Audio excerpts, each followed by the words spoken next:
أقسم بالله ما معكم شيء، ما معكم إلا التعب والعناء والضيق والعنصرية وضيق الصدور والجنوب والقضية الجنوبية والجنوب والقضية الجنوبية. صارت القضية الجنوبية ذريعة لقضية الجيوب لا قضية الجنوب.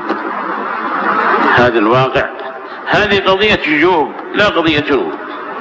قضية الجنوب لها رجالها ولها نصحة ولها هذا، إن كانت هناك قضية وإن كان مظالم وإن كان أشياء يطالب بها بعض من هضم، ما في شيء مطالب شرعية.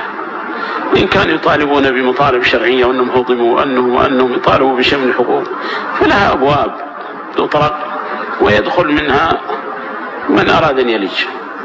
أما هذه قضية الجيوب لا قضية الجنوب، فليعلم هذا أن هذه قضية جيوب لا قضية جنوب.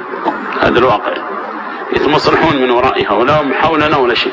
وقد كان الجنوب بأيديهم قبل أيام. ماذا صنعوا للجنوب؟ أسألكم بالذي خلقكم ورفع السماء بغير عمد ترونها، ماذا فعلوا؟ قد كان الجنوب بأيديهم، ما فعلوا شيء غير إيش؟ الجيوب. هذا اللي استفادوا. أما قضية جنوب ما في إلا شعار يرفع فقط.